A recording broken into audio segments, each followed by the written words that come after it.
పవన్ కళ్యాణ్కి వేద్దాం అన్న ఉద్దేశంతో ఉన్నారు అందరూ. పవన్ కళ్యాణ్ 1,00,000 మెజార్టీతో గెలుస్తాడు గ్యారంటీగా. అది మీరు చెప్పండి. పవన్ కళ్యాణ్ రాక చాలా ఆనందం వ్యక్తం చేస్తున్న పరిస్థితుల్లోనే ఆయన రానే వచ్చారు. ఇప్పుడు నియోజకవర్గంలో ఆయన గెలుపు కోసం కుటిల ప్రయత్నాలు చేస్తోంది. మంత్రులతో సైతంగా ఇతర నియోజకవర్గాల నుంచి అభ్యర్థులను కూడా ఇక్కడే తిష్టవేసి ఆ యంత్రాంగం మొత్తం ఇక్కడే పనిచేస్తుంది గ్రౌండ్ లెవెల్లో. పవన్ కళ్యాణ్ ఓడించాలని ఒక జయంతో అత్యధిక మెజార్టీ ఇస్తామని ఇక్కడ నియోజకవర్గ ప్రజలైతేనూ జనసేన నేతలు మీరు అందరూ చెప్తున్న పరిస్థితి. దీన్ని ఎలా తిప్పికొడుతున్నారు? వైసీపీ వాళ్ళకి ఏదో షాక్ వాళ్ళు మోడ్లోకి వెళ్ళిపోయిన పరిస్థితి ఉంది. ప్రాథమికంగానే ఈ షాక్ ఉంటే రాబోయే రోజుల్లో వాళ్ళకి ఏం చెప్తారు? వాళ్ళు ధీటుగా ఎటువంటి సమాధానం చెప్తారు పవన్ కళ్యాణ్ గెలుపు కోసం? రాబోయే రోజుల్లో జనసేన పవన్ కళ్యాణ్ గారు ఆల్రెడీ ఇప్పుడు వచ్చి నియోజకవర్గంకి ఏ విధంగా చేయగలరో ఏంటో ఆయన పదవిలో లేకపోయినా సరే నిలబడి చూపించాం. ఆల్రెడీ దశాబ్దం 10 సంవత్సరాలు చేశారు కూడా కళ్యాణ్ గారు. జనాలందరూ చూశారు, ప్రజలందరికీ తెలిసే విషయం. ఇంకా జగన్మోహన్ రెడ్డి కోసం చెప్పుకోవడం అంటారా? మాట ఇస్తాం, మడం తిప్పాం, అది ఇది అంటారు. కానీ మడం తిప్పారు, మాట తిప్పరు, లెక్కరు అన్నారు, అన్నీ చెప్పారు, ఏది చేయలేకపోయారు. అన్నీ చేతకాని మాటలు అన్నమాట. ఓ చేతకానివాడు ఎలా మాట్లాడతాడో ఆ జగన్ రెడ్డి అలా మాట్లాడతాడు అన్నమాట. కాబట్టి ఈ మెజారిటీ విషయంకి వస్తానా, మాది ఫుల్ మెజారిటీ. చెప్పాలంటే war one side Janasena Pawan Kalyan గారు నెగ్గుతారు. War one side. ఇక వైసీపీ డిపాజిట్లు గల్లంత అయిపోతాయి అన్నమాట. గల్లంత అయిపోవడం కాగానే ఇంకా మళ్ళీ వైసీపీ ఇంకా నెక్స్ట్ ఎలక్షన్స్లో కూడా తుడిచిపెట్టిపోద్ది. పిఠాపురం జోలికి రారు, పోటీ చేయడానికి అభ్యర్థి కూడా దొరక ఇంకా పార్టీ కూడా సర్దేసుకోవడం కన్ఫామ్. ఇంకా ఇక్కడ ఉన్న జనాలు అంటారా, పిఠాపురంలో ఉన్న ప్రతి ఒక్కరు కూడా ఏ మూలకెళ్ళి ఎవరిని అడిగినా సరే మీ ఓటు ఎవరికైనా అంటే పవన్ కళ్యాణ్కి అంటారు తప్ప వంగ గీతకన్నా అనరు, అలాగని చెప్పి వైసీపీగా అనరు. ఎందుకంటే వాళ్ళు కొల్లిపోయే మాటలు, వాళ్ళు మా అన్ని చెత్త మాటలు అందరికీ అందరికీ ఆల్రెడీ తెలిసిపోయిన విషయాలే. ఇందులో కొత్తగా చెప్పాల్సింది ఏం లేదన్నమాట. ఈరోజు మా నాయకుడు పిఠాపురం రావడంతోనే మాకు కేడర్ కేటి మొత్తం పిఠాపురం నియోజకవర్గం అందరికీ కూడా చాలా ఉత్సాహంగా ఉండి జోష్ వచ్చింది, వస్తుంది. ఇంకా మా నాయకుడు చెప్తాడు ఏది ఎలా చేస్తాడు ఏటో వైసీపీ వాళ్ళకి మొత్తం అందరికీ ఇది అవుతుంది అనమాట. ఈ సందర్భంగా ఇలా తెలియజేసుకుంటున్నాం.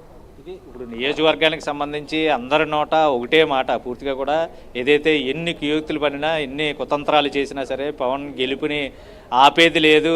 ఏ విధంగానే మీరు ఎన్ని కుతంత్రాలు పడినటువంటి ఎన్ని ప్రయత్నాలు చేసినా, ఎంతమందిని దించినా, ఎన్ని లక్షల రూపాయలు కోట్ల రూపాయలు నియోజకవర్గంలో పంచిపెట్టినా సరే ఆయన గెలుపుని ఆపడానికి ఏది సరిపోదు అని బాహాటంగానే నియోజకవర్గ ప్రజలైతేనో జనసేన నేతలైతేనో ప్రస్తుతం స్వచ్ఛందంగా వాళ్ళు చెప్తున్న పరిస్థితులు అయితే ఉన్నాయి. మరికొంతమంది ఇక్కడ ఉన్నటువంటి యువత నియోజకవర్గానికి సంబంధించి నాయకులు కూడా ఇక్కడ ఉన్నారు.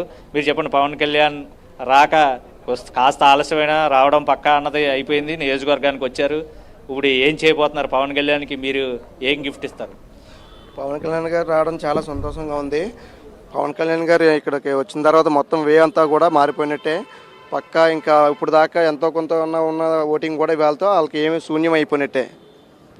మీరు చెప్పండి. ముఖ్యంగా యువత ప్రధానంగా ఇక్కడ రంగంలోకి దిగింది, కథన రంగంలోకి. ప్రధానంగా యువత ఆయనకి బలం. ముఖ్యంగా జనసేనకి ఎప్పటి నుంచో బలం. పిఠాపురంలో ప్రత్యేకించి ఆయన ప్రకటన తర్వాత పూర్తి బలం. ఏం చేయబోతున్నారు? యువత అంతా ఏం చేయబోతుంది? పిఠాపురం నియోజకవర్గం పవన్ కళ్యాణ్ కోసం ఏమిస్తారు మీరు? పవన్ కళ్యాణ్ ఇప్పుడు ఉన్న యువత అంతా కూడా చాలా ఆశలతో ఉన్నారండి. పవన్ కళ్యాణ్ గారు లాంటి నిజాయితీపరుడు వచ్చి ఏదో చేస్తారు, ఈ రాష్ట్రానికి ఏదో మేలు చేస్తారని చాలా ఆశగా ఉన్నారు. ఇప్పటివరకు మనం చాలామంది నాయకులను చూసామండి.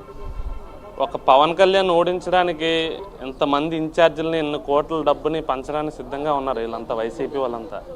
కానీ పవన్ కళ్యాణ్ గారు వస్తే వీళ్ళకి ఎందుకు ఇంత భయం అంటే, ఆయన ప్రతిదీ ప్రశ్నిస్తాడనా, వీళ్ళు తిన్న సొమ్మునంతా కక్కిస్తాడనా, ఎందుకు వీళ్ళంత భయపడుతున్నారు? ఒక్కటి మాత్రం నిజమండి, ఎప్పుడూ కూడా యువత భవిష్యత్తు కోసం, రాష్ట్ర భవిష్యత్తు కోసం ఆలోచించింది పవన్ కళ్యాణ్ గారే. ఆయన నేను ఇప్పుడు కాకినాడ నుంచి వచ్చానండి, 10వ వార్డు దుమ్ములపేట నుంచి. నా పేరు దుర్గాప్రసాద్. మేము పిఠాపురం మా పక్కనే ఉంటుంది, కాకినాడ పక్కన మా పిఠాపురం ఉంటుంది. ఆయన ఇక్కడ పోటీ చేస్తున్నారనగా మేము చాలా సంతోషపడ్డాం. పిఠాపురంలో మా ఓటు లేదు అని బాధపడిన రోజు కూడా ఉంది. కానీ ఏదేమైనా ఆయన మా పక్కనే ఉన్నారు, మా పక్కన కూడా ఎలా డెవలప్ చేస్తారు అనే ఆశ మాలో చాలా ఎక్కువగా ఉందండి. ముఖ్యంగా యువత అంతా పవన్ కళ్యాణ్ గారి వెనకాల ఉన్నారు. ఎంతమంది ఇన్ఛార్జీలని పవన్ కళ్యాణ్ గారిని ఓడించడానికి వైసీపీ ఇన్ఛార్జీలను కానీ, మా కాకినాడ రెడ్డి గారిని కానీ, వంగ గీత గారిని కానీ ముద్రగడ పద్మనాభం గారిని కానీ ఎంతమందిని పెట్టినా సరే పవన్ కళ్యాణ్ గారిని ఓడించడం ఎవరి వల్ల కాదు. ఎందుకంటే మాలాంటి యువత ఎంతోమంది ఆయన వెనకాల ఉన్నాం.